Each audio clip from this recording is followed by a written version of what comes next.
Chad, we dissected Mike Freeman's column where it begins by saying the Kansas City Chiefs have yet to comment. How dare they? How dare they not comment? Chiefs kicker Harrison Butker's comments that he made in a personal capacity, and not at a Super Bowl parade or at a post-game press conference or under a team or league event. And there were others that were demanding the NFL comment. And Jonathan Bean is a senior vice president for the NFL. He's also the chief diversity and inclusion officer. So you better believe he's going to issue a statement when asked. And he essentially says the same thing. Harrison Butker gave a speech in his personal capacity. His views are not those of the NFL as an organization. The NFL is steadfast in our commitment to inclusion, which only makes our league stronger. Chad, this is not Harrison Butker saying if you don't want to be a homemaker, you're an idiot. He's saying many of you may want to. You may aspire to be a mother and to raise a family.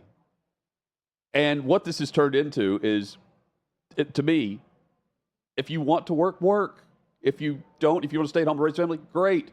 But what it's turned into is if you are a homemaker, it's now viewed as the man in the home made you do that. That's ridiculous.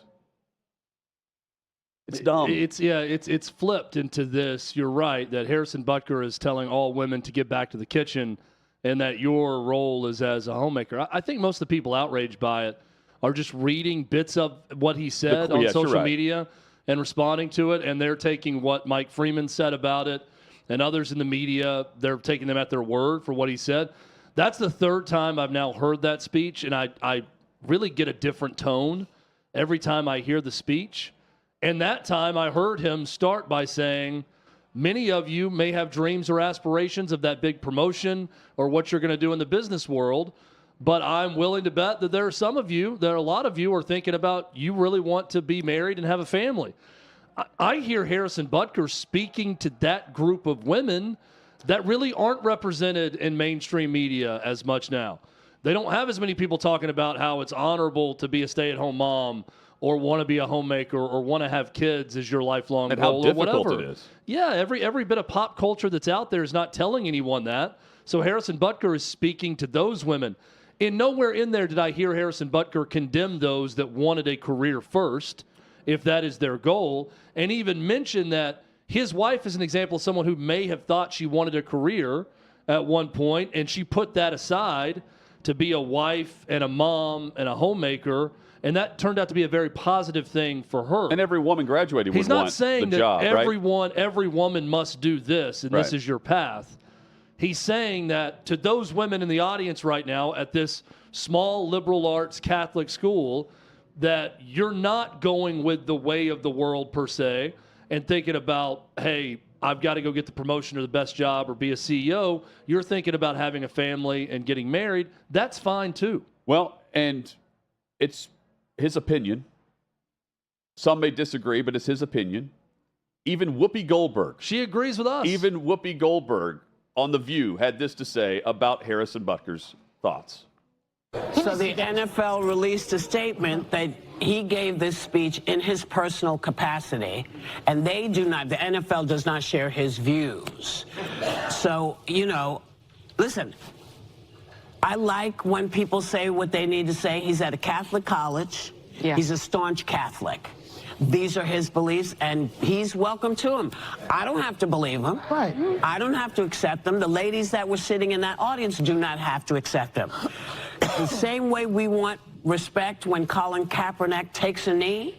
Right. We want to give respect to people whose ideas are different from ours, because the man who says he wants to be president, you know who? Yeah. He says the way to act is to take away people's right to say how they feel. We don't want to be that. We don't want to be those people. So I'm okay with him saying whatever he says, and the women who are sitting there, if they take his advice, good for them, they'll be happy. If they don't, good for them, they'll be happy a different way. That's my attitude. I may be more surprised that Whoopi Goldberg said that than the outrage mob on social media to a commencement address at a Catholic liberal arts school. Seriously. And that was common sense. She had the little tie-in to Donald Trump in there and Colin Kaepernick, which appeases most who watch her show when she got that in too. But broad strokes of what she's saying about, hey, he's talking to his audience at a Catholic school. I may agree, I may disagree, but he's got the right to say it. I got the right to disagree. I thought that was very level-headed and well said by Whoopi. Now, to what is actually funny and humorous with this, the NFL schedule release. And the Chargers are known, Chad, for making references that in the schedule reveal that they have a tendency to call back incidents that you haven't thought of in a while. Yeah. Or maybe in the same day you've got it happening in real time. And that's exactly what happened in the schedule release for the Chargers, where they have Harrison Butker in the kitchen. This is hilarious. This is next level trolling by the Chargers. Really, really funny. This is good. This is good, clean fun right here on what? I mean, this was a day after, a couple days after their commencement speech. The morning that yesterday they morning is when the column hit. Yeah, they got to it quickly. That's really funny. Yeah, well done by the Chargers. And by the way, I had a frozen pizza recently. On the oven, there is a setting for the frozen pizza. Davey may know this too, Chad. I know you've got the pizza where it'll automatically thaw and all that stuff. You've got it made. Yeah, not really. Wasn't the oven? No, it was the washer and dryer that you had on the very expensive washer and dryer. Yeah, washer and dryer. That's already been repaired. Sorry. Once. Yeah. Oh, really? Yeah. Don't get me started. Okay, my bad. Yeah. There's a setting where if you have it frozen, it knows how long to cook extra to make sure it cooks through. And I get so nervous at that on the back of the box it says 11 to 14 minutes. It'll have the setting up to like 22, and I think I'm going to burn the place down.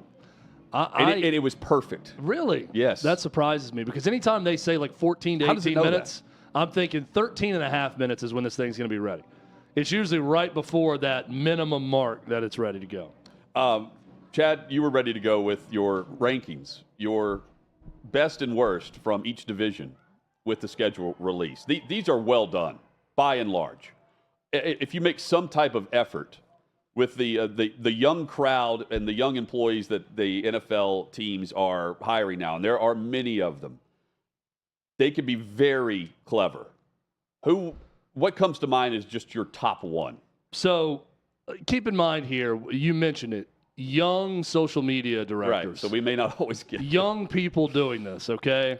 I fully recognize some of these things just aren't made for me. It's not for me. I don't even know the references to some of the video game things that are happening or even some of the troll jobs with the NFL teams. I'm having to watch this thing like the Zapruder film to try to figure out what they're saying about the team in some of them. And I spent this morning, I've watched every second at least once of all 30, well, I should say 30 because two teams didn't even do a video, maybe 3. But I watched every video that's available, and I've ranked them by division. I've done best and worst in each division, and I'm going to give you the best division for making NFL schedule release videos. Okay. But just top of the board, Hutton, my favorite one of all of them. And this year, I don't think it was even that close in much of a debate. Can I guess? Yes. New England. The New England Patriots. Okay. Paying homage to Good Will Hunting with Julian Edelman in the Will Hunting role.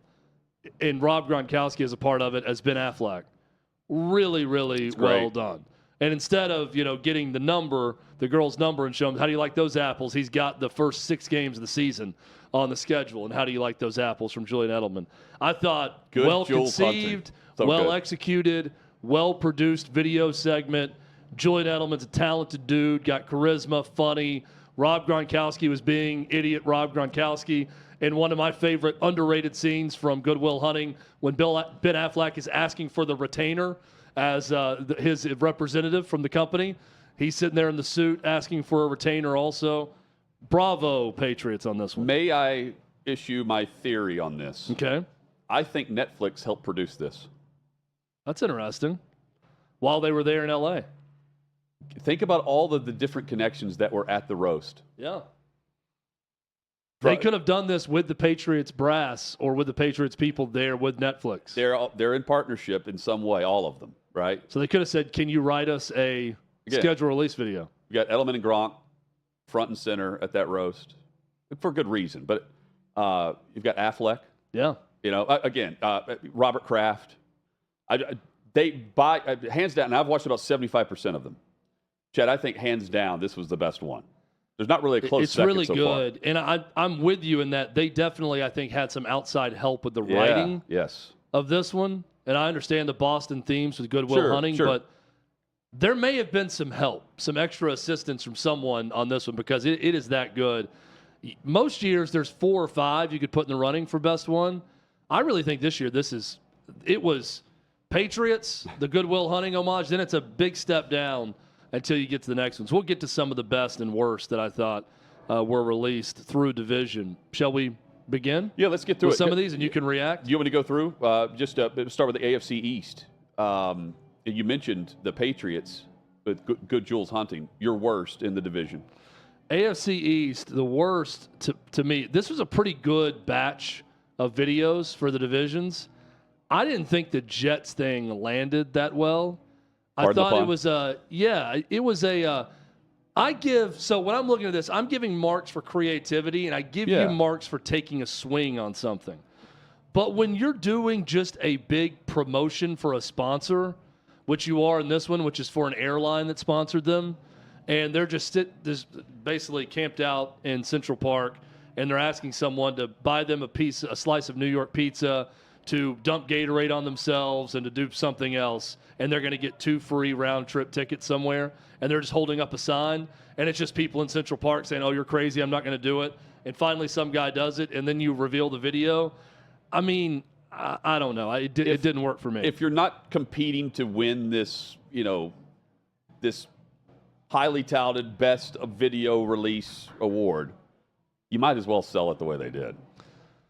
Yeah, and I thought that it was, again, marks for creativity, thinking outside the box, doing something different. Both New York teams did this. I'll get to the Giants a little bit later.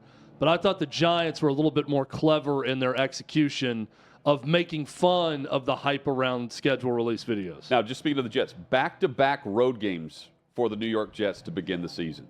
The rare occurrence across the league. Because normally if you're on the road week 1, you're hosting week 2. Because you still have the opening weekend slate on your turf. So the Giants have back-to-back home games. Yeah. Shall I continue? Yes. Through the league? We'll stay in the AFC. Let's go back to the rankings. AFC North, the Browns crushed it with the bowling theme. Pete Weber, world-famous bowler in the photo, terrific. Just the whole thing. And I thought the Pete Weber part was one of the weaker things in the whole video, which says a lot about the video because it was not bad at all.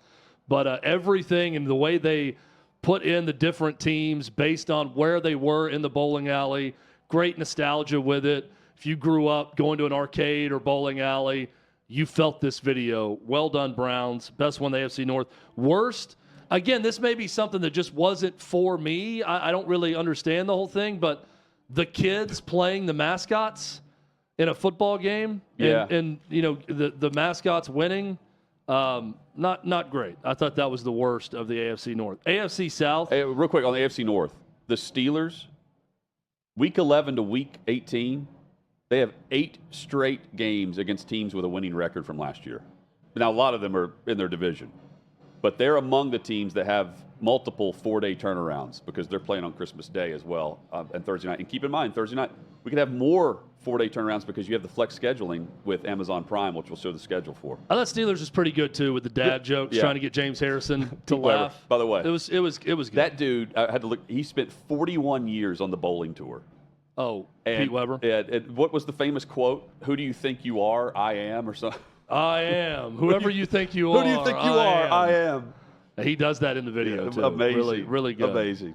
AFC South Titans. Normally, I would dock you points for not being as creative and just doing the same thing again. But the conceit of this video was so damn good the first go-around to bring back the star of that first video, which was a woo girl from Broadway, as they go and it's man on the street, but they're asking drunk people on Broadway with a logo who it is and getting the funniest responses to it. Red very, Stallions very girl. well done. Yeah, Red Stallions is the one she said. And that was the Falcons. She was a star the first go around. Normally I'd say, yeah, find a different bit, but this was a good sequel to that. And my favorite one may have been twice. People not knowing the Jags. I don't know who they are. And just putting question marks. Do they have fans? I'm not sure. Not even sure if they have fans. And that was the Texans. And then the one that got me laughing was the first time they played the Colts. They had someone. There were a couple of other Woo girls that said, "Oh, those are the Cowboys." Dak Prescott. Yeah. And it was just the horseshoe for the one. Colts. I think was the Broncos too. I feel like someone mistook for the Broncos on it. It's really, really well done. Best was the Titans. Worst was the Jags. The Jags did some sort of, again, maybe not for me, but it was like a Marvel Comics throwback to 1995 when they came into the league, and then something now. I just didn't think it worked. The ugly uniform era, as Chad has named the 95, 96 Any seasons. team that launched between 1991 and 1997 has the worst color scheme on a uniform because Jags. Everything in that time. Panthers. Purple and white, teal, turquoise. Vancouver Grizzlies. Very, very bad. The Pistons went to those god-awful uniforms during that time. And right now you're looking at another god-awful uniform scheme with the Jacksonville Jags.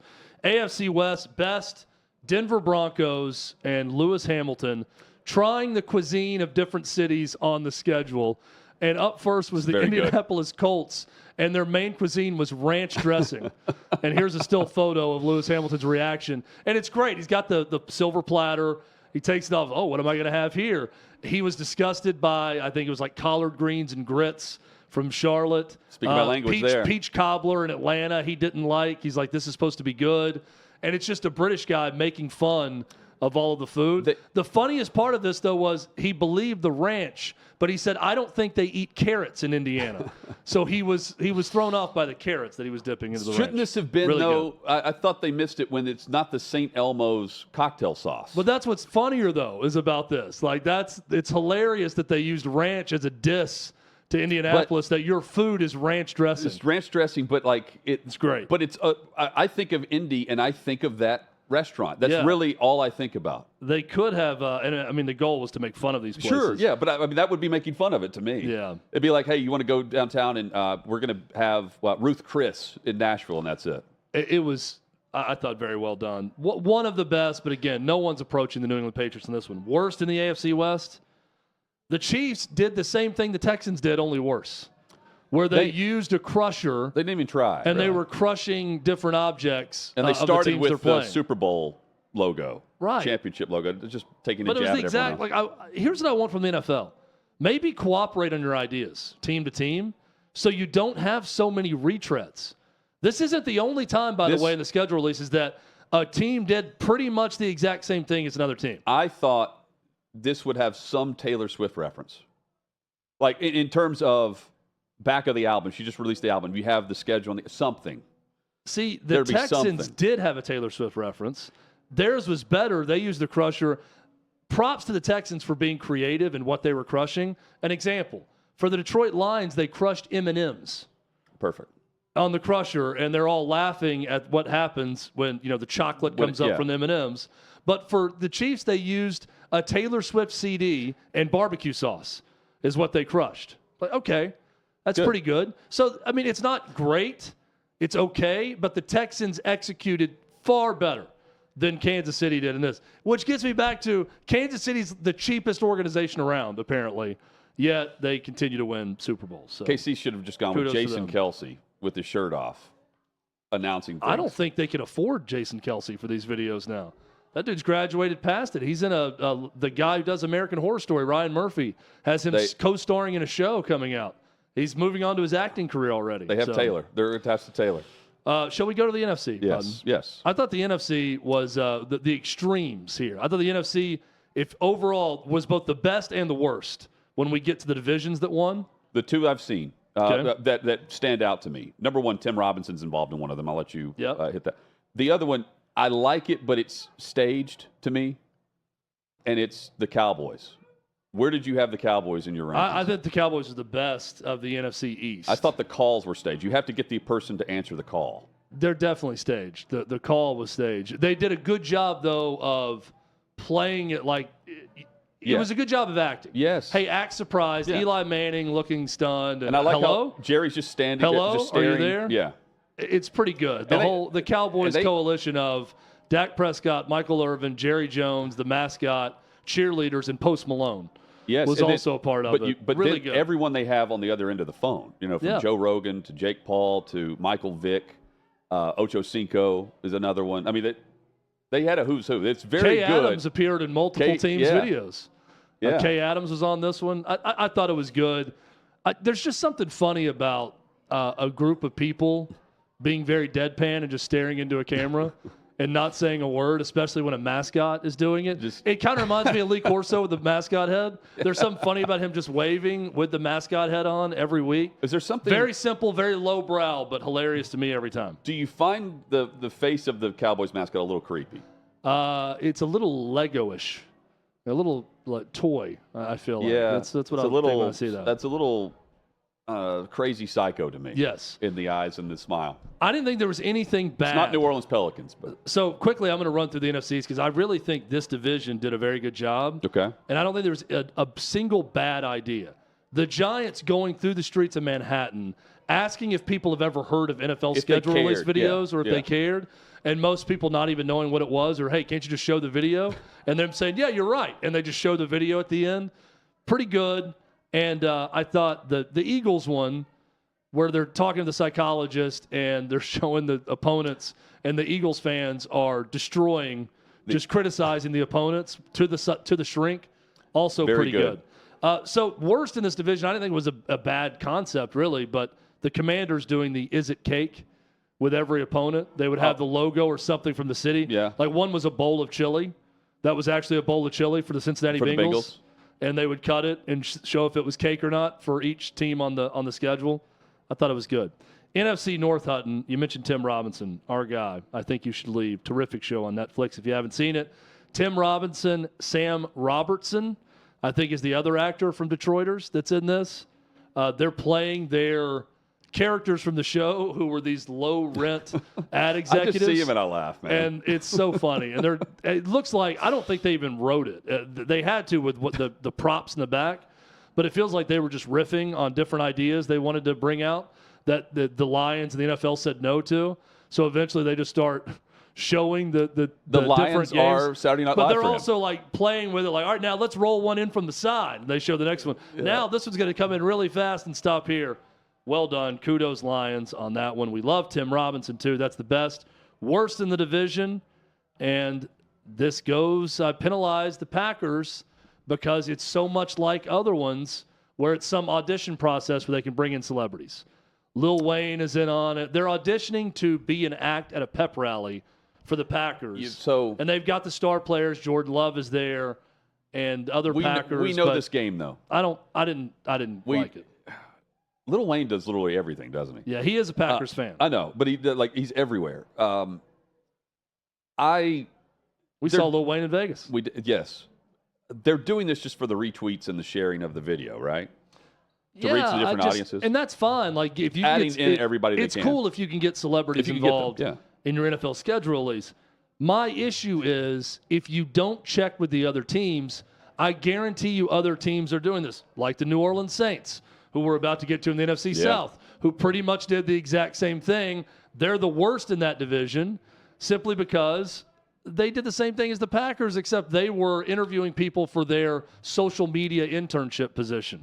And it was just different New Orleans people. I felt like with both I'm watching the same bit and the same level of celebrity in both of them, so neither really stuck out to me.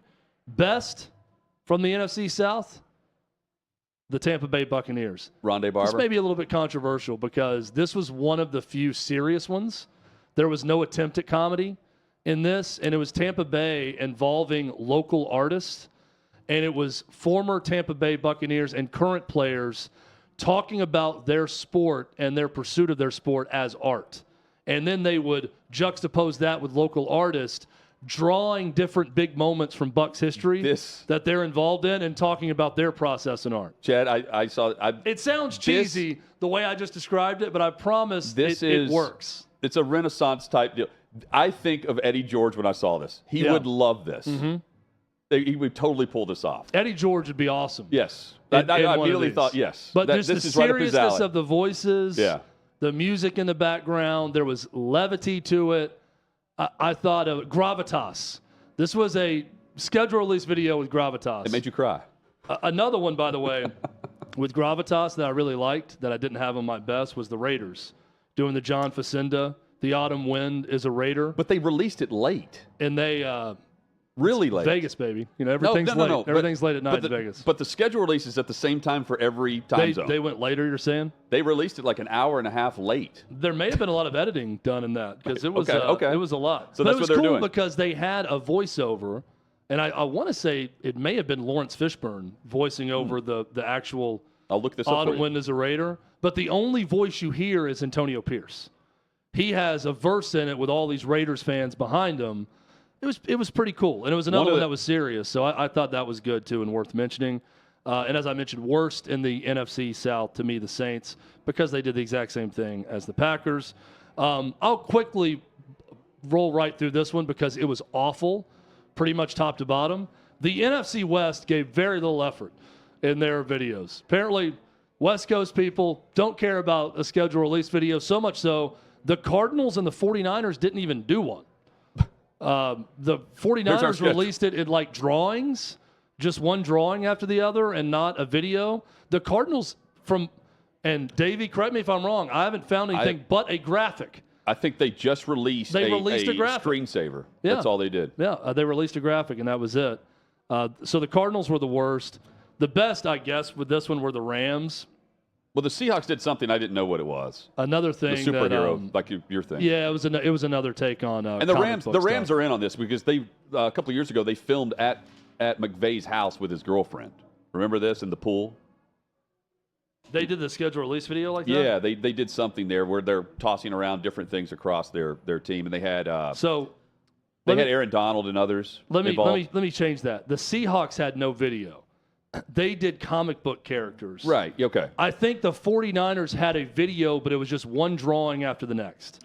Because one of the drawings was George Kittle boxing Travis Kelce. The Cardinals did put out a 1-minute video, and it's just a bunch of graffiti artists putting out, like, oh, we have this team this week, and I'm just kind of like looking at some other rankings, and every person has the Cardinals ranked 32nd. Yeah, they're right. Every person was right on that one. I'll probably disagree on some others on the list, but that was by far the worst. Best division, I thought NFC East. Okay. Top to bottom, I give them the slight nod over the NFC North. Our friend Annie Agar was in the Chicago Bears video, the Ferris Bueller takeoff. I love that idea. That could have been as good as the Patriots with Good Will Hunting, but it was not. It was not executed the same way. You know what threw me off on that one? The voiceover. Like, do you know the really whiny lady who plays the secretary in Ferris Bueller that's talking about, the geeks, the dweebs, the jocks. Everybody loves Ferris. They had some dude doing the narration that just the whole time completely threw me out of it. So I thought it was a good idea, not well executed. But I did love the rest of the division. Worst division, NFC West, hands down, over the NFC South, which was the second worst. So a lot of extremes in the NFC with these videos. Chad, I love the commitment to this on your end. And I wish you had more commitment than a handful of these teams doing this video. I would love to try to come up with an idea for a different team. Maybe we just throw it out there, Hutton. I'll come up with an idea for every team. The best, and then we'll see if it's better than their actual videos. I love the Chargers that will always take jabs at their opponents. Like Butker in the kitchen is phenomenal. That is awesome. And because the low-hanging fruit was Kelce and Taylor Swift. You're not expecting to see Harrison Butker. You see Mahomes? Look at this. I mean, it's just brilliant. Well, it's timely. Of course, yeah. He's in the headlines, and put that in there. I wonder so what it quickly was before this. And do it in a way that was just really funny, I think, is just hilarious. So I think most teams did a very good job. I think some made no effort at all. I think some made a big effort and took a big swing, and it didn't really hit. But kudos. It livened up my morning getting a chance to watch every second of all these videos. Hey, Hutton, quickly, I want to bring some awareness to something. I am wearing green today to support CDG Day. And CDG is Congenital Disorders of glycosylation. And I'm wearing this because one of my assistant coaches, a good friend of mine on my softball team, her son Tucker has this disease. And everyone on the team today on the Wilson MASH, we are wearing green in support of Tucker and every kid and everyone out there with CDG. So this is CDG Awareness Day. That is why I am wearing green. Wanted to point that out and say that we're all Team Tucker. You should. I did ask Chad today what color he's wearing. Mm-hmm. He said light green. Yeah. You should have told me to wear green. Yeah, I should have. But I felt like yesterday we both wore pink, or it looked like, and you're kind of in another pastel today. Yeah, I had. I don't know what you called it yesterday. You were spot on with whatever it was. You were wearing like purple. Yeah, you were in lavender. Yeah. That's what it was. Thank because you. I walked in today, and Brooke, who works here with us, said, "Did you guys plan on wearing the same color?" And I said, I actually opened the show by saying, this is an optical illusion because you saw my shirt next to you. It was like blue and red. Yeah. And then yours was lavender. This is like brown dress or black dress or blue dress or whatever it was. But you see the colors next to each other, and they seem the same. But they're not. It's like gold and white. That's why I didn't tell you to wear green today. Gold and white, maybe? Yes. That's what it was. Chad, the Thursday night football schedule. Now, pay attention to this because on paper last year, it looked okay. But Amazon Prime complained. They've got the flex Thursday night game late in the season now. And the NFL can also flex Thursday night games if they so choose. A team can be on Thursday night twice. Just on paper. What do you make of this? Because the home opener for Aaron Rodgers in New York this year is week 3, September the 19th. Of course, the first Thursday night game will be on NBC. So week 2, week 3, Jets hosting the Patriots. That's a great game for Amazon, and they get the first game back in New York since the injury, as long as he's healthy.